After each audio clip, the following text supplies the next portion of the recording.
Hi, എല്ലാവർക്കും ട്രിക്ടൈൻ്റെ YouTube current affair സെക്ഷനിലേക്ക് വീണ്ടും സ്വാഗതം.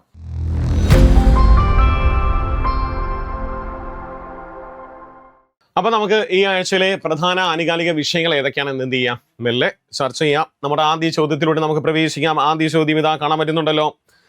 പട്ടികജാതി വിഭാഗങ്ങൾക്ക് താമസിക്കുന്ന ഗ്രാമങ്ങളുടെ അടിസ്ഥാന സൗകര്യ വികസനത്തിനായിട്ട് കേരള സർക്കാർ ആവിഷ്കരിക്കുന്ന പദ്ധതി ഏത് എന്നുള്ളതാണ്. അപ്പോൾ പട്ടികജാതിക്കാർ താമസിക്കുന്ന ഗ്രാമങ്ങളുടെ അടിസ്ഥാന സൗകര്യത്തിനായിട്ട് കേരള സർക്കാർ ആവിഷ്കരിക്കുന്ന പുതിയ പദ്ധതിയുടെ പേര് ചോദിച്ചാൽ എന്താണ്? പഞ്ചമി ഗ്രാമം എന്ന പേരിലാണ് ആ പദ്ധതി അറിയപ്പെടുന്നത്. നോക്കി വെച്ചോ, ഇങ്ങനെയുള്ള പദ്ധതി കാര്യങ്ങളൊക്കെ PSC നമ്മളോട് ചോദിക്കും. പഞ്ചമി ഗ്രാമം എന്ന് പറഞ്ഞൊരു പദ്ധതി ഏത് വിഭാഗക്കാർക്ക് വേണ്ടിയിട്ടെന്ന് ചോദിച്ചാൽ ഏത് വിഭാഗക്കാർക്കാണ്?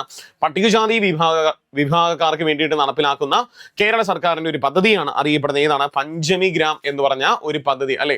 നിലവിൽ ആരാണ് കേരളത്തിൽ പട്ടികജാതി പട്ടികവർഗ വകുപ്പ് കൈകാര്യം ചെയ്യുന്ന മന്ത്രി ആരെന്ന് ചോദിച്ചാൽ ആരാ?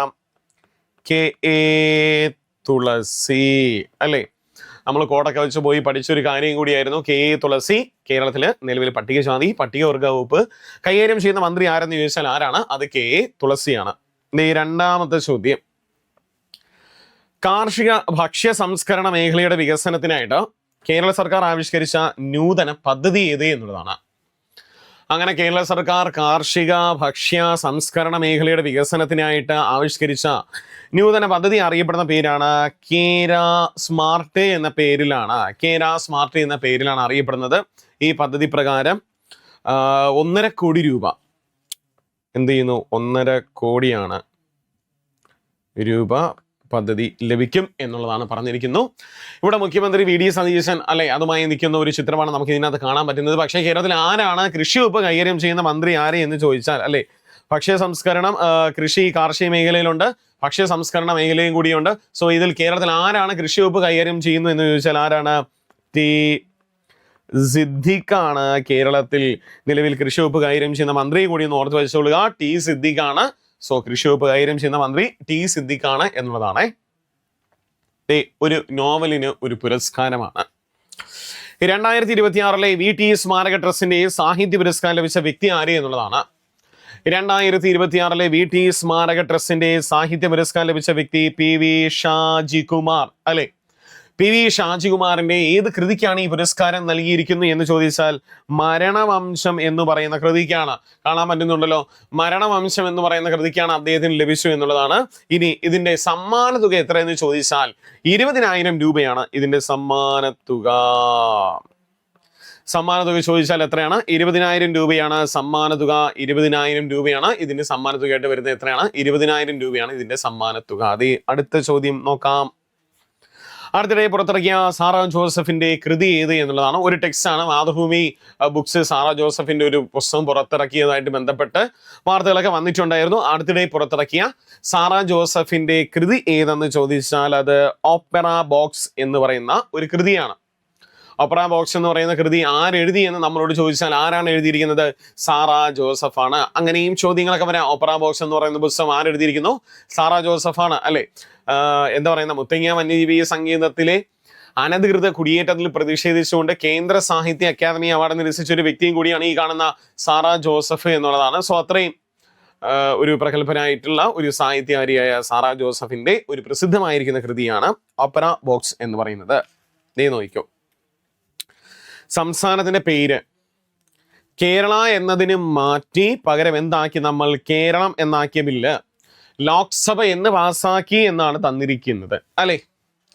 അങ്ങനെ സംസ്ഥാനത്തിന്റെ പേര് കേരള സംസ്ഥാനം അല്ലെ. കേരള എന്നുള്ളത് മാറ്റി എന്താക്കി? നമ്മളിപ്പം കേരളം എന്നാക്കിയ ബില്ല് ലോക്സഭ എന്ന് പാസാക്കി എന്ന് ചോദിച്ചു കഴിഞ്ഞാൽ 2026 ഓഗസ്റ്റ് മാസം 11-ാം തീയതിയാണ് ലോക്സഭ പാസാക്കിയത്. 2026 ഓഗസ്റ്റ് മാസം 11-ാം തീയതി എന്ത് ചെയ്യുന്നു? ലോക്സഭ പാസാക്കി. അതും കൂടി എന്ത് ചെയ്യുക? ഒന്ന് നോട്ട് ചെയ്ത് വെച്ചോളുക. നമ്മൾ ഇതുവരെയും പറഞ്ഞുകൊണ്ടിരുന്ന കാര്യം എന്തായിരുന്നു? നമ്മളത് കേരളം എന്നായിരുന്നു അല്ലെ. പക്ഷെ അല്ല, കേരള എന്നായിരുന്നു. ഇപ്പൊ ഇനി തൊട്ട് എന്താണ്? കേരളം എന്ന് തന്നെ നമുക്ക് എന്ത് ചെയ്യാം? മുന്നോട്ട് പോകാം.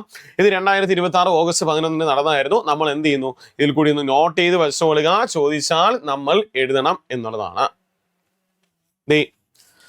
സംസ്ഥാനത്തെ ക്രിമിനൽ സംഘങ്ങളെ അടിച്ചമർത്താനായി കേരള പോലീസ് ആരംഭിച്ച പദ്ധതി അല്ലെ. ലഹരിക്കെതിരെ നമ്മൾ ഓപ്പറേഷൻ തൂഫാൻ നമ്മൾ പഠിച്ചായിരുന്നു. ഓപ്പറേഷൻ ഡി ഹണ്ട് നമ്മളോട് PS ചോദിച്ചായിരുന്നു. ഇപ്പതാ ഒരു പുതിയ പദ്ധതി വന്നിരിക്കുന്നു, ഓപ്പറേഷൻ ഗ്രിപ്പ് പദ്ധതി എന്നാണ് ഇതിന്റെ പേര്. ഓപ്പറേഷൻ ഗ്രിപ്പ് പദ്ധതി എന്നാണ്. എന്താണ്? സംസ്ഥാനത്തെ ക്രിമിനൽ സംഘങ്ങളെ അടിച്ചമർത്തുക, അല്ലെ? ഏകദേശം ഇപ്പോഴത്തെ ഒരു റിപ്പോർട്ടിൽ 600 പേരെയൊക്കെ തൂക്കിയെന്നാണ് പറയുന്നത്. അത്രയും ക്രിമിനൽസും കാര്യങ്ങളൊക്കെ നമ്മുടെ ഈ കേരള സംസ്ഥാനത്ത് ഉണ്ടായിരുന്നു എന്നുള്ളതായിരുന്നു വലിയൊരു സത്യം. സോ അവരെയൊക്കെ അടിച്ചമർത്താനായിട്ട് കേരള പോലീസ് ആരംഭിച്ച പദ്ധതിയാണ് ഓപ്പറേഷൻ ഗ്രിപ്പ് പദ്ധതി എന്ന് പറയുന്നത്. നോട്ട് ചെയ്ത് വെച്ചോളുക. ഓക്കെ, നമുക്ക് അടുത്ത ചോദ്യത്തിലൂടെ നമുക്ക് പ്രവേശിക്കാം. അടുത്ത ചോദ്യം, 2026 ഓഗസ്റ്റിൽ ശൗര്യചക്ര ലഭിച്ച മലയാളി ആര് എന്നുള്ളതാണ് ചോദ്യം. അപ്പൊ 2026 ഓഗസ്റ്റില് ശൗര്യചക്ര പുരസ്കാരം ലഭിച്ച മലയാളി ആരെന്ന് ചോദിച്ചാൽ ആരാണ്? തരുൺ വാസുദേവാണ്. ലഭിച്ച മലയാളി തരുൺ വാസുദേവിനാണ് ശൗര്യചക്ര പുരസ്കാരം ലഭിച്ചു, അല്ലെ? ഇപ്രാവശ്യം നമ്മുടെ 80ാമത് സ്വാതന്ത്ര്യ ദിനം കൂടിയാണ് നമ്മൾ ആഘോഷിക്കുന്നു. അതുമായി റിലേറ്റ് ചെയ്ത് രാഷ്ട്രപതി ശൗര്യചക്ര പുരസ്കാരങ്ങൾ പ്രഖ്യാപിച്ചായിരുന്നു, അല്ലെ? 19 പേർക്ക് ശൗര്യചക്ര പുരസ്കാരം പ്രഖ്യാപിച്ചായിരുന്നു. അതിലൊരു പ്രധാന മലയാളി ഉണ്ട്. ആ മലയാളിയുടെ പേരാണ് തരുൺ വാസുദേവ്. അദ്ദേഹം പാകിസ്ഥാനിൽ നിന്നും വന്ന ഭീകരർ, അതായത് ജമ്മു കാശ്മീരിലെ അതിർത്തി വഴി നുഴഞ്ഞു കയറാൻ ശ്രമിച്ച ഭീകരരെ നേരിടുകയും അവരെ കീഴ്പ്പെടുത്തുകയും ചെയ്തതിന് വേണ്ടിയിട്ടായിരുന്നു, ആ പ്രവൃത്തിക്ക് വേണ്ടിയിട്ടായിരുന്നു അദ്ദേഹത്തിന് ഇപ്രാവശ്യത്തെ ശൗര്യചക്ര പുരസ്കാരം ലഭിച്ചു. ഉറപ്പായിട്ട് നമ്മളോട് ചോദിക്കും, ശൗര്യചക്ര പുരസ്കാരം നേടിയ മലയാളി ആരെന്ന് ചോദിച്ചു കഴിഞ്ഞാൽ ആരാണ്? സോ അത് തരുൺ വാസുദേവാണ്. മലയാളിയും കൂടി ആയതുകൊണ്ട് അദ്ദേഹത്തെ തീർച്ചയായിട്ടും നമ്മളോട് ചോദിക്കാവുന്ന ഒരു ചോദ്യമാണ്. നമുക്കറിയാം 2026 77ാമത് റിപ്പബ്ലിക് ദിന ആഘോഷവുമായി ബന്ധപ്പെട്ട് അവിടെ കീർത്തി ചക്ര പുരസ്കാരം ഓർമ്മയുണ്ടോ? ഒരു മലയാളിക്ക് ലഭിച്ചു, പ്രശാന്ത് ബാലകൃഷ്ണൻ നായർ, അല്ലേ? കീർത്തി ചക്ര പുരസ്കാരം മലയാളിക്ക് ലഭിച്ചായിരുന്നു. പ്രശാന്ത് ബാലകൃഷ്ണൻ നായർക്ക് കീർത്തി ചക്ര പുരസ്കാരം ലഭിച്ചായിരുന്നു. 3 പേർക്ക് ലഭിച്ചു. അതിലൊരു മലയാളി പ്രശാന്ത് ബാലകൃഷ്ണൻ ആയിരുന്നു. പിന്നെ അശോക ചക്ര പുരസ്കാരം ശുഭാൻശു ശുക്ലയ്ക്ക്, ചക്ര, അല്ലേ? ശുഭാംശു ശുക്ല, അല്ലേ? അദ്ദേഹത്തിന് അശോക ചക്ര പുരസ്കാരം എന്ത് ചെയ്തിട്ടുണ്ട്? കിട്ടിയിട്ടുണ്ട് എന്നുള്ളതാണ്. ഇത് രണ്ടും എന്ത് ചെയ്യുക? ഇതിന്റെ കൂട്ടത്ത് ഒന്ന് നോക്കി വെച്ചോളുക. അടുത്തൊരു നിയമനം, സംസ്ഥാന മുഖ്യ തെരഞ്ഞെടുപ്പ് ഓഫീസറായി നിയമിതനായ വ്യക്തി ആര്? ഇനി മുതൽ സംസ്ഥാനത്തിന്റെ മുഖ്യ തെരഞ്ഞെടുപ്പ് ഓഫീസറായിട്ട് ചുമതലയേറ്റ വ്യക്തി ആരെന്ന് ചോദിച്ചാൽ ആരാണ്? ഡോക്ടർ സജിത് ബാബു IAS ആണ് നിലവിൽ. അപ്പോൾ ആരാണ് സംസ്ഥാനത്തിന്റെ മുഖ്യ തെരഞ്ഞെടുപ്പ് ഓഫീസറായിട്ട് ചുമതലയേറ്റ വ്യക്തി ആരാണ്? So doctor Sajith Babu IAS ആണ്, അല്ലെ? കൗശികൻ ഉണ്ടായിരുന്ന ഒരു വ്യക്തി, അദ്ദേഹം മാറിയിരിക്കുന്നു. ഇനി ആരാണ്? സജിത് ബാബു IAS ആണ് സംസ്ഥാന മുഖ്യ തെരഞ്ഞെടുപ്പ് ഓഫീസറായിട്ട് ചുമതലയേറ്റ വ്യക്തി ചോദിച്ചു കഴിഞ്ഞാൽ 2026 നീതി ആയോഗ് സ്കൂൾ ക്വാളിറ്റി ഇൻഡെക്സിൽ 1ാം സ്ഥാനം നേടിയ സംസ്ഥാനം ഏത് എന്നുള്ളതാണ്. സ്കൂൾ ക്വാളിറ്റി ഇൻഡെക്സിൽ 1ാം സ്ഥാനം നേടിയിരിക്കുന്ന സംസ്ഥാനം. ഇത് വിട്ടുകളയാൻ പറ്റൂല. കാര്യം PSC ഉറപ്പായിട്ട് നമ്മളോട് ചോദിക്കുന്ന ചോദ്യങ്ങളിൽ ഒന്ന് തന്നെയായിരിക്കും. അപ്പോൾ ആ സ്കൂൾ ക്വാളിറ്റി ഇൻഡെക്സിൽ 1ാം സ്ഥാനം നേടിയ സംസ്ഥാനം ഏത് എന്ന് ചോദിച്ചു കഴിഞ്ഞാൽ അത് പഞ്ചാബാണ്. അപ്പൊ സ്വാഭാവികമായിട്ടും നമ്മൾ അറിഞ്ഞിരിക്കണം, ഇതിൽ കേരളത്തിന്റെ സ്ഥാനം എത്ര എന്നൊരു ചോദ്യം നമ്മളോട് ചോദിക്കുകയാണെങ്കിൽ ഇതിൽ കേരളത്തിന്റെ സ്ഥാനം എത്രാം സ്ഥാനമാണ്? കേരളത്തിന്റെ സ്ഥാനം ചോദിക്കുകയാണെങ്കിൽ 2ാം സ്ഥാനമാണ്. കേരളത്തിന്റെ സ്ഥാനം ചോദിച്ചു കഴിഞ്ഞാൽ എത്രയാണ്? 2ാം സ്ഥാനമാണ്. കേരളത്തിന്റെ സ്ഥാനം ചോദിച്ചാൽ എത്രാം സ്ഥാനമാണ്? കേരളം 2ാം സ്ഥാനമാണ് കേരളം. അപ്പോൾ 2026 നീതി ആയോഗ് ക്വാളിറ്റി ഇൻഡെക്സിൽ കേരളത്തിന്റെ സ്ഥാനം 2ാം സ്ഥാനം. 1ാം സ്ഥാനം ചോദിച്ചാൽ അത് പഞ്ചാബാണ്. അടുത്ത ചോദ്യം, കേന്ദ്ര സർക്കാർ ഔദ്യോഗികമായി പ്രകൃതി ദുരന്തങ്ങളുടെ പട്ടികയിൽ പുതുതായി ഉൾപ്പെടുത്തിയ ദുരന്തങ്ങൾ ഏതൊക്കെയെന്നാണ്, അല്ലെ? കേന്ദ്ര സർക്കാർ ഔദ്യോഗികമായിട്ട് പ്രകൃതി ദുരന്തങ്ങളുടെ പട്ടികയിൽ ഉൾപ്പെടുത്തിയ 2 പ്രധാനപ്പെട്ട ദുരന്തം കൂടി എന്ത് ചെയ്യാണ് നമുക്കിനി പഠിക്കാനുണ്ട്. അതിലൊന്ന് ഉഷ്ണതരംഗം, മറ്റൊന്ന് മിന്നൽ, അല്ലെ? ഇനി ഉഷ്ണതരംഗവും മിന്നലും എന്താണ്? Disaster management authority. സോ പ്രകൃതി, അല്ലെ, നമ്മളെ കേന്ദ്ര സർക്കാർ എന്ത് ചെയ്യുന്നു? പ്രകൃതി ദുരന്തങ്ങളുടെ പട്ടികയിൽ എന്ത് ചെയ്യുന്നു? ഉൾപ്പെടുത്തി. സോ 2 ദുരന്തങ്ങൾ കൂടി ഉൾപ്പെടുത്തി എന്നുള്ളതായിരുന്നു. അപ്പോൾ നേരത്തെ നമുക്ക് 12 ദുരന്തങ്ങൾ ഉണ്ടായിരുന്നത് ഇപ്പൊ എത്രയായി? മൊത്തം 14 ദുരന്തങ്ങളായി എന്നുള്ളതാണ്. 12 ദുരന്തം ഉണ്ടായത് ഇപ്പോഴെന്തായി? 14 ദുരന്തമായിട്ട് വന്നിരിക്കുന്നു എന്നുള്ളതാണ്. സോ ഒന്ന് ജസ്റ്റ് നോക്കി വെച്ചോളുക. ഉഷ്ണതരംഗം, മിന്നലും എന്ത് ചെയ്യാണ്, പ്രകൃതി ദുരന്തങ്ങളാണോ അല്ലെങ്കിൽ കേന്ദ്ര സർക്കാരിന്റെ പ്രകൃതി ദുരന്തങ്ങളുടെ പട്ടികയിൽ ഉൾപ്പെടുത്തിയതാണോ എന്ന് ചോദിച്ചാൽ യെസ് എന്നുള്ളതാണ്. നമ്മൾ ഇനി അതും കൂടി എന്ത് ചെയ്യണം, നോട്ട് ചെയ്ത് വെച്ചോളണം. അങ്ങനെ 12 ആയിരുന്നത് ഇപ്പൊ എത്രയായി, 14 ആയിട്ടുണ്ട്. അടുത്ത ചോദ്യം പിടിച്ചേ. നമ്മളെ സംബന്ധിച്ച് ഒരു പുതിയ പ്ലാറ്റ്ഫോം വന്നിരിക്കുന്നു എന്നുള്ളതാണ്. സമുദ്ര ഗതാഗത ഭരണവും സേവനങ്ങളും പൂർണ്ണമായി ഡിജിറ്റൽ വൽക്കരിക്കുവാൻ കേന്ദ്ര തുറമുഖ കപ്പൽ ഗതാഗത മന്ത്രാലയം പുറത്തിറക്കിയ പുതിയ പ്ലാറ്റ്ഫോം അല്ലെ. സമുദ്ര ഗതാഗത ഭരണവും സേവനങ്ങളും പൂർണ്ണമായിട്ടും ഡിജിറ്റൽ വൽക്കരിക്കുവാൻ കേന്ദ്ര തുറമുഖ ഗതാഗത മന്ത്രാലയം പുറത്തിറക്കിയ പുതിയ പ്ലാറ്റ്ഫോം ഏതാണ്? ഈ സമുദ്ര എന്നുള്ളതാണ് അല്ലെ. നമ്മൾ മറ്റൊരു കേട്ടിട്ടുണ്ട്, സമുദ്ര മിഷൻ പദ്ധതി. അത് ഇപ്രാവശ്യം ബജറ്റിൽ തുറമുഖ വകുപ്പ് കൈകാര്യം ചെയ്യുന്ന കേരളത്തിലെ മന്ത്രിയായ VD സതീശൻ അവതരിപ്പിച്ച ഒരു പദ്ധതിയാണ് ഈ സമുദ്ര മിഷൻ. ഇത് ഈ സമുദ്ര എന്ന് പറയുന്നതാണ്. കേന്ദ്രത്തിൽ തുറമുഖ വകുപ്പ് ആര് കൈകാര്യം ചെയ്യുന്നു? സർബാനന്ദ സിംഗ് ആണ്. സർബാനന്ദ സിംഗ് സോനോവാൾ എന്ന് പറഞ്ഞൊരു വ്യക്തിയാണ് തുറമുഖ വകുപ്പ് കൈകാര്യം ചെയ്യുന്നത്. സോ അപ്പോൾ ഈ സമുദ്ര എന്ന് പറയുന്നത് ഒരു പുതിയ പ്ലാറ്റ്ഫോമാണ്. അത് സമുദ്ര ഗതാഗത ഭരണവും സേവനങ്ങളും പൂർണ്ണമായി ഡിജിറ്റൽ വൽക്കരിക്കാൻ കേന്ദ്ര തുറമുഖ കപ്പൽ ഗതാഗത മന്ത്രാലയം പുറത്തിറക്കിയ പ്ലാറ്റ്ഫോമാണ് ഈ സമുദ്ര. 2026 പരിസ്ഥിതി സംരക്ഷണത്തിനുള്ള ഡോക്ടർ MS സ്വാമിനാഥൻ അവാർഡ് ലഭിച്ചവർ ആരൊക്കെയെന്നാണ് അല്ലെ. പരിസ്ഥിതി സംരക്ഷണത്തിനുള്ള ഡോക്ടർ MS സ്വാമിനാഥൻ പുരസ്കാരം 2 പേർക്ക് ലഭിച്ചിരിക്കുന്നു. 2 പേര്, ഒന്ന് പേച്ചിയമ്മാൾ അല്ലെ, മറ്റൊന്ന് ഗോവിന്ദ അമ്മാൾ. പേച്ചിയമ്മാളും ഗോവിന്ദ അമ്മാൾക്കും ഒരു പ്രത്യേകത, പരിസ്ഥിതിയുമായി ബന്ധപ്പെട്ടല്ലേ അല്ലെ. പേച്ചിയമ്മാൾ എന്ന് പറഞ്ഞൊരു വ്യക്തി ഈ കടൽ സംരക്ഷണ മേഖലയുമായിട്ട്, അതായത് കടലിൽ അടിഞ്ഞുകൂടുന്ന പ്ലാസ്റ്റിക്, മറ്റു മാലിന്യങ്ങൾ ഇവയെല്ലാം മാറ്റി കടലിനെയും ആ പ്രകൃതിയെയും സംരക്ഷിക്കുന്ന ഒരു വ്യക്തിയും കൂടിയാണ് പേച്ചിയമ്മാൾ എന്ന് പറയുന്നത്. ജൈവ കൃഷിയുമായി ബന്ധപ്പെട്ട് ജൈവ മേഖലയിൽ പ്രവർത്തിക്കുന്ന ഒരു വ്യക്തിയാണ് ഗോവിന്ദ അമ്മാൾ. അപ്പോ 2026 പരിസ്ഥിതി സംരക്ഷണത്തിനുള്ള ഡോക്ടർ MS സ്വാമിനാഥൻ അവാർഡ് ലഭിച്ച 2 പേര് ആരൊക്കെയാണ്? പേച്ചിയമ്മാളും ഗോവിന്ദ അമ്മാളും. 2 വനിതകൾക്കാണ് ഈ പ്രാവശ്യം എന്ത് ചെയ്യുന്നു, പരിസ്ഥിതി പുരസ്കാരം. ആരുടെ പേരിൽ നൽകുന്നു? MS സ്വാമിനാഥന്റെ പേരിൽ നൽകുന്ന പരിസ്ഥിതി പുരസ്കാരം അല്ലേ. ഒരു നിസ്സാരൊരു ചോദ്യമാണ്, ലോകത്തിലെ ആദ്യ കുട്ടികളുടെ സംസ്കൃതം സിനിമ ഏത് എന്നുള്ളതാണ്. കുട്ടികളുടെ സംസ്കൃതം സിനിമ സുരേഷ് കുമാർ, സുരേഷ് കുമാർ എന്ന് പറയുന്ന ഒരു വ്യക്തി സംവിധാനം ചെയ്ത ലോകത്തിലെ തന്നെ ആദ്യത്തെ പൂർണ്ണമായിട്ടും കുട്ടികൾ അഭിനയിച്ചിരിക്കുന്ന ഒരു സംസ്കൃതം സിനിമ പുറത്തിറങ്ങി. ആ പേര് മധുരസ്മിതം എന്നാണ് കേട്ടോ. ചിത്രത്തിന്റെ പേര്, കണ്ടിരിക്കേണ്ട ചിത്രമാണ് മധുരസ്മിതം എന്നാണ് ചിത്രത്തിന്റെ പേര്. ചോദിച്ചാൽ എന്താണ്? മധുരസ്മിതം എന്നാണ്. വെരി ഇമ്പോർട്ടൻ്റ് ആണ്, ചർച്ച ചെയ്തതാണ്. കുലശേഖരത്തിൽ നമ്മുടെ ISROയുടെ അല്ലെ പുതിയ എന്ത് ചെയ്യുന്നു, റോക്കറ്റ് ലോഞ്ച് വിക്ഷേപണ കേന്ദ്രങ്ങൾ വരാൻ പോകുന്നു എന്നൊക്കെ നമ്മൾ പഠിച്ചതാണ്. ഇതെന്തേ, കേന്ദ്ര സർക്കാർ സ്വകാര്യ മേഖലയ്ക്ക് കൈമാറുന്ന ISROയുടെ വിക്ഷേപണ കേന്ദ്രം നിലവിൽ വരുന്നത് അല്ലെ. നമുക്കറിയാം സ്വകാര്യ മേഖലയിലേക്ക് നമുക്കിനി ഇതൊക്കെ റോക്കറ്റ് കാര്യങ്ങളൊക്കെ വിക്ഷേപിക്കാനായിട്ട് കേന്ദ്ര സർക്കാർ കൈമാറാൻ പോകുന്നു. ഇനിയിപ്പോൾ സ്വകാര്യ മേഖലയിൽ എന്തെങ്കിലും റോക്കറ്റോ മറ്റു കാര്യങ്ങളോ വിക്ഷേപിക്കുന്നുണ്ടെങ്കിൽ അത് എവിടെ വന്ന് വിക്ഷേപിക്കും? കുലശേഖരപട്ടണത്ത് എന്ത് ചെയ്യാം, വിക്ഷേപിക്കാം എന്നുള്ളതാണ്. ISROയുടെ പുതിയ ലോഞ്ച് വരാൻ പോകുന്നത് എവിടെയാണ്? സോ അത് കുലശേഖരപട്ടണത്തായിരുന്നു, നമ്മൾ മുന്നേ പഠിച്ചതാണ് അല്ലെ. പുതിയ വിക്ഷേപണ കേന്ദ്രം വരാൻ പോകുന്നത് കുലശേഖരപട്ടണത്താണ്. അങ്ങനെ കേന്ദ്ര സർക്കാർ സ്വകാര്യ മേഖലയ്ക്ക് കൈമാറുന്ന ISROയുടെ വിക്ഷേപണ കേന്ദ്രം നിലയിൽ വരുന്നത് എവിടെയാണ്? കുലശേഖരപട്ടണം. കുലശേഖരപട്ടണം എവിടെയാണ്? തമിഴ്നാടാണ്. നോക്കി വെച്ചോളൂ കേട്ടോ. ചോദ്യം ചോദിക്കാവുന്ന ചോദ്യമാണ്. ഉറപ്പായിട്ട് നമ്മളോട് ചോദിക്കാവുന്ന ഒരു ചോദ്യങ്ങളിൽ ഒന്നും കൂടിയാണ് ഈ ചോദ്യം. അടുത്ത ചോദ്യം നോക്കിക്കേ. അടുത്തിടെ ടാറ്റ സൺസ് ചെയർമാൻ സ്ഥാനം രാജിവെച്ച വ്യക്തി എന്നാണ്. ഒരു വ്യക്തി ടാറ്റ സൺസ് ചെയർമാൻ സ്ഥാനം എന്ത് ചെയ്യുന്നു, രാജിവെച്ചു.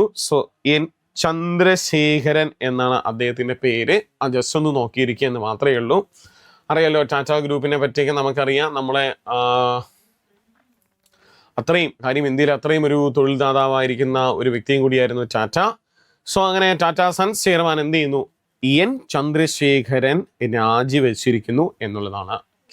അപ്പോൾ N ചന്ദ്രശേഖരൻ. നമുക്ക് അടുത്ത ചോദ്യത്തിലൂടെ എന്ത് ചെയ്യാം, മെല്ലെ പ്രവേശിക്കാം. അടുത്ത ചോദ്യം, 2026 ഓഗസ്റ്റിൽ ഉന്നത വിദ്യാഭ്യാസ സെക്രട്ടറിയായി നിയമിതയായ വ്യക്തി ആര് എന്നുള്ളതാണ്.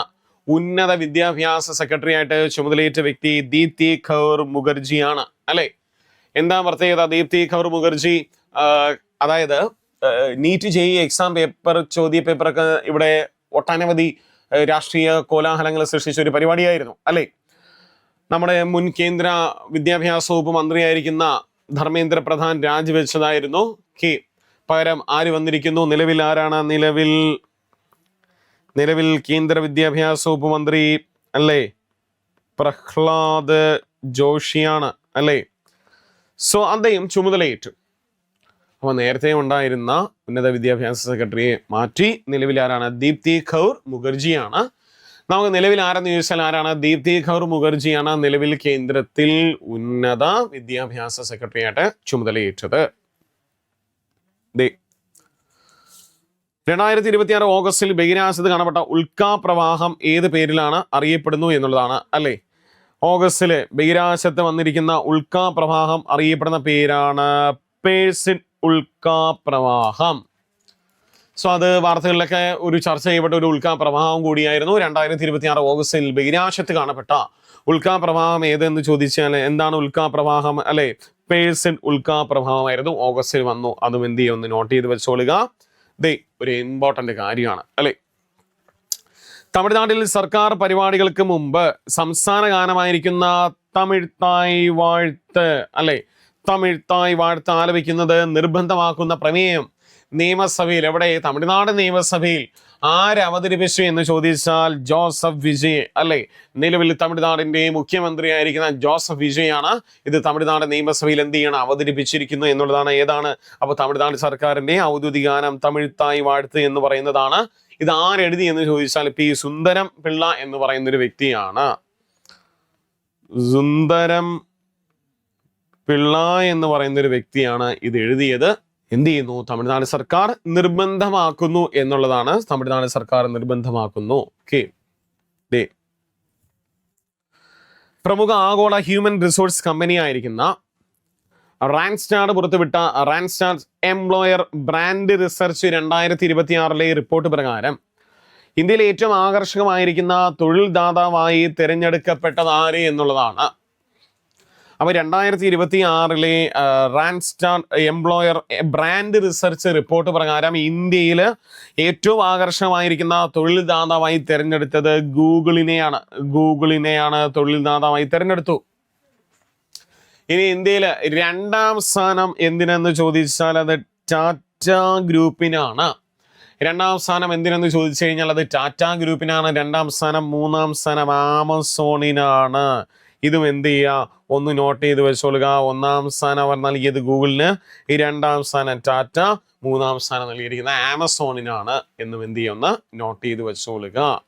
അടുത്ത ചോദ്യം, പ്രപഞ്ചത്തിൽ ഇതുവരെ നിർമ്മിച്ചതിൽ ഏറ്റവും വലിയ അല്ലെ ദ്വിമാന ഭൂപടം തയ്യാറാക്കിയത് എന്ത് എന്നുള്ളതാണ് അല്ലെ. അങ്ങനെ ഒരു സ്പെക്ട്രോസ്കോപ്പിക് ഇൻസ്ട്രുമെന്റ് എന്ത് ചെയ്യുന്നു? പ്രപഞ്ചത്തിൽ ഇതുവരെ നിർമ്മിച്ചതിൽ ഏറ്റവും വലിയ ദ്വിമാന ഭൂപടം തയ്യാറാക്കിയിരിക്കുന്നു അല്ലെ. DESI അല്ലെ, ലെഗസി ഇമാജിംഗ് സർവേ അല്ലെ. സോ അതിന്റെ ഫുൾ ഫോം തന്നിരിക്കുന്നു അല്ലെ, ഡാർക്ക് എനർജി സ്പെക്ട്രോസ്കോപ്പിക് ഇൻസ്ട്രുമെന്റ് ആണ് ഇതുവരെ തയ്യാറാക്കിയതിൽ വെച്ച് ഏറ്റവും വലിയ ദ്വിമാന ഭൂപടം തയ്യാറാക്കിയിരിക്കുന്നു. രാത്രിയിൽ പോലും നമുക്ക് വളരെ എന്താ പറയുന്ന ക്ലിയർ ആയിട്ട് കാണാൻ കഴിയുന്ന, ഗാലക്സികളൊക്കെ ക്ലിയർ ആയിട്ട് കാണാൻ കഴിയുന്ന ഒരു ഭൂപടമാണ് ഇവരെന്ത് ചെയ്യുന്നത്, സെറ്റ് ചെയ്തിരിക്കുന്നു എന്നുള്ളതാണ്. അതും പഠിച്ചു വെച്ചോ. അടുത്ത ചോദ്യം, ഒരു നെൽവിത്തിനം നോക്കൂ. ബഹിരാകാശത്ത് നെല്ല്, ഇവിടെ ഇനി നെല്ലിനി എവിടെ വേണമെങ്കിലും നമുക്ക് എന്ത് ചെയ്യാം, മുളപ്പിച്ചെടുക്കാം എന്നാണ് ചൈനീസ് പറഞ്ഞിരിക്കുന്നു. നോക്കിക്കോ, ബഹിരാകാശ നിലയത്തിൽ നെല്ല് വിളയിച്ച ലോകത്തിലെ ആദ്യ രാജ്യം ഏത് എന്നുള്ളതാണ്.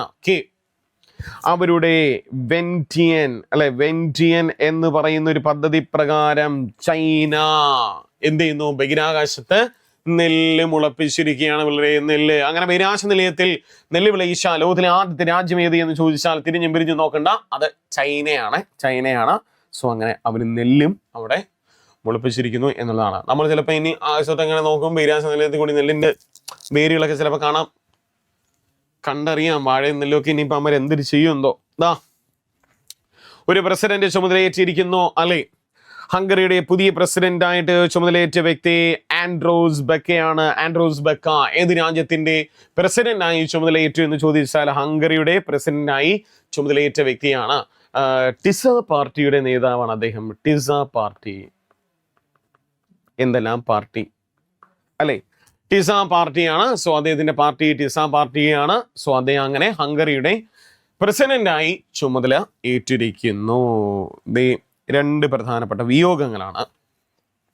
ഒന്ന്, 2024 ഓഗസ്റ്റിൽ അന്തരിച്ച മലയാളിയായ ആണവ ശാസ്ത്രജ്ഞനും കമ്മ്യൂണിസ്റ്റ് സൈദ്ധാന്തികനും ശാസ്ത്ര പ്രചാരകനുമായിരിക്കുന്ന വ്യക്തി ആരെന്ന് ചോദിച്ചാൽ ഡോക്ടർ MP പരമേശ്വരനാണ്.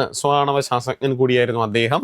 കമ്മ്യൂണിസ്റ്റ് സൈദ്ധാന്തികനും ശാസ്ത്ര പ്രചാരകനുമായിരിക്കുന്ന ഒരു വ്യക്തി കൂടിയായിരുന്നു ഡോക്ടർ MP പരമേശ്വരൻ. 2026 ഓഗസ്റ്റിൽ അന്തരിച്ചിരിക്കുകയാണ് അദ്ദേഹം. ഇരുതാ നോക്കിക്കോ, മുൻ ചൈനീസ് പ്രധാനമന്ത്രി അല്ലെ ഷു റോങ്ജി ചൈനീസ് പ്രധാനമന്ത്രി ഷു റോങ്ജി ഓഗസ്റ്റിൽ അന്തരിച്ചു. നിലവിൽ ആരാണ് ചൈനയുടെ പ്രധാനമന്ത്രി? ലീ ചിയാങ് ആണ്. നിലവിൽ ആരാണ് പ്രധാനമന്ത്രി എന്ന് ചോദിച്ചാൽ ലീ ചിയാങ് ആണ്. പക്ഷേ 2026 ഓഗസ്റ്റിൽ അന്തരിച്ച മുൻ ചൈനീസ് പ്രധാനമന്ത്രി ആരെന്ന് ചോദിച്ചാൽ ഷു റോങ്ജി ആണ്. അദ്ദേഹം എന്ത് ചെയ്തു? അന്തരിച്ചു എന്നുള്ളതാണ്. നമ്മൾ മെല്ലെ സ്പോർട്സിലേക്ക് പ്രവേശിക്കുകയാണ്. 2026 ലോക ബാഡ്മിന്റൺ ചാമ്പ്യൻഷിപ്പിന്റെ വേദി ചോദിക്കുകയാണെങ്കിൽ അത് ഇന്ദിരാഗാന്ധി ഇൻഡോർ സ്റ്റേഡിയം. 2026 ഓഗസ്റ്റ് മാസം 17 മുതൽ ഓഗസ്റ്റ് മാസം 23 വരെ, ഓഗസ്റ്റ് മാസം 17 മുതൽ ഓഗസ്റ്റ് മാസം 23 വരെ എന്ത് നടക്കും? ലോക ബാഡ്മിന്റൺ ചാമ്പ്യൻഷിപ്പ് നടക്കുന്നു. വേദി എവിടെയെന്ന് ചോദിച്ചാൽ Indira Gandhi indoor stadium. Indira Gandhi indoor stadium എവിടെയാണ്? New Delhi. Indira Gandhi indoor stadium എവിടെ സ്ഥിതി എന്ന് ചോദിച്ചാൽ എവിടെ സ്ഥിതി ചെയ്യുന്നു? ന്യൂഡൽഹിയിലാണ്. അപ്പോൾ 2026 ലോക ബാഡ്മിന്റൺ ചാമ്പ്യൻഷിപ്പിന്റെ വേദി ചോദിച്ചാൽ ഇന്ദിരാഗാന്ധി ഇൻഡോർ സ്റ്റേഡിയം ന്യൂഡൽഹിയിലാണ്. എന്ന് മുതൽ ഓഗസ്റ്റ് മാസം 17 മുതൽ 23 വരെയാണ് എന്ത് ചെയ്യുന്നത്? ബാഡ്മിന്റൺ ടൂർണമെന്റ് നടക്കുന്നു എന്നുള്ളതാണ്. 2026 അണ്ടർ 20 ലോക അത്ലറ്റിക് ചാമ്പ്യൻഷിപ്പിൽ മെഡൽ പട്ടികയിൽ ഇന്ത്യയുടെ സ്ഥാനമാണ്. നോക്കൂ, ഇന്ത്യയുടെ സ്ഥാനം ചോദിക്കണമെങ്കിൽ 27ാം സ്ഥാനമാണ്. ഇന്ത്യക്ക് 2 വെള്ളി 1 വെങ്കലം അല്ലെ, 2 വെള്ളി 1 വെങ്കലമാണ്. ഇന്ത്യയുടെ സ്ഥാനം ചോദിക്കുകയാണെങ്കിൽ എത്രയാണ്? 27ാം സ്ഥാനമാണ്. അതിൽ 2 വെള്ളിയുണ്ട്, 1 വെങ്കലമുണ്ട് എന്നുള്ളതാണ് അല്ലെ. എവിടെയായിരുന്നു 2026 അണ്ടർ 20 ലോക അത്ലറ്റിക് ചാമ്പ്യൻഷിപ്പിന്റെ വേദി? അത് അമേരിക്കയിലായിരുന്നു വേദി. ഇനി 1ാം സ്ഥാനം ഏത് രാജ്യമെന്ന് ചോദിച്ചാൽ ഒന്നാം സ്ഥാനം അമേരിക്ക തന്നെയാണ്. 1ാം സ്ഥാനം ഏത് രാജ്യം എന്ന് ചോദിച്ചാൽ 1ാം സ്ഥാനം അമേരിക്കയാണ്. 1ാം സ്ഥാനമായിട്ട് വന്നിരിക്കുന്നു. ഇന്ത്യയുടെ സ്ഥാനം 27ാം സ്ഥാനമാണ്.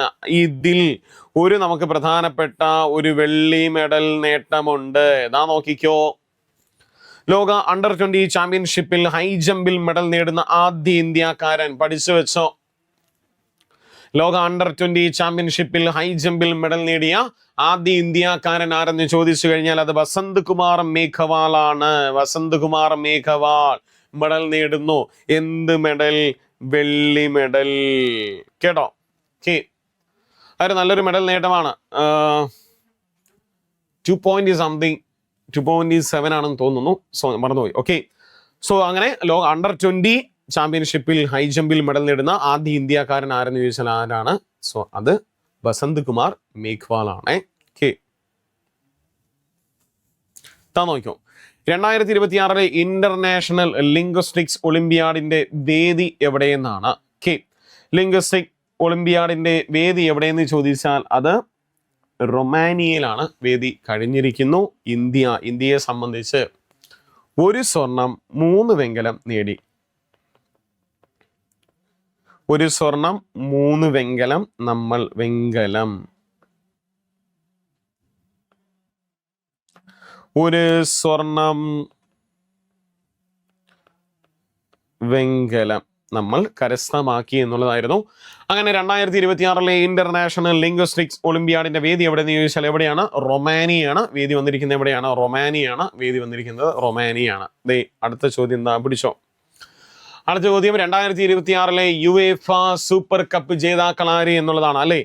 യുവേഫ സൂപ്പർ കപ്പ് ജേതാക്കൾ അല്ലെ ആസ്റ്റൺ വില്ലയെ പരാജയപ്പെടുത്തി അല്ലെ. ആസ്റ്റൺ വില്ലയെ പരാജയപ്പെടുത്തി PSG കപ്പ് സ്വന്തമാക്കിയിരിക്കുന്നു അല്ലെ. പാരീസ് സെന്റ് ജെർമെയിൻ എന്ന് പറയുന്ന ടീം എന്ന് പറഞ്ഞൊരു ടീം എന്ത് ചെയ്യാണ് ഇപ്രാവശ്യത്തെ 2026 യുവേഫ സൂപ്പർ കപ്പ് ജേതാക്കൾ ആരെന്ന് ചോദിച്ചാൽ ആരാണ്? PSG ആണ്. ആരെ പരാജയപ്പെടുത്തിയിരിക്കുന്നു? ആസ്റ്റൺ വില്ല എന്ന് പറയുന്ന ടീമിനെ പരാജയപ്പെടുത്തി PSG കപ്പ് സ്വന്തമാക്കിയിരിക്കുന്നു. ദേ നമ്മുടെ അടുത്ത ചോദ്യം എന്താ പിടിച്ചോ. 2026 Saint Louis rapid and blitz ജേതാവ് അല്ലെ. ചെസ് ഒരു ടൂർണമെന്റും കൂടിയായിരുന്നു. 2026 Saint Louis rapid and blitz ജേതാവ് ആരെന്ന് ചോദിച്ചാൽ ആർ പ്രഗ്യാനന്ദയാണ്. പഠിച്ചു വെച്ചിരുന്നു. ആരാണ്? ആർ പ്രഗ്യാനന്ദ. ഇന്ത്യക്കാരനാണ് ആർ പ്രഗ്യാനന്ദ. ആരെ പരാജയപ്പെടുത്തുന്നത്? ഏത് രാജ്യത്തെയാണ്? ഉസ്ബെക്കിസ്ഥാനെ പരാജയപ്പെടുത്തുന്നത് കേട്ടോ.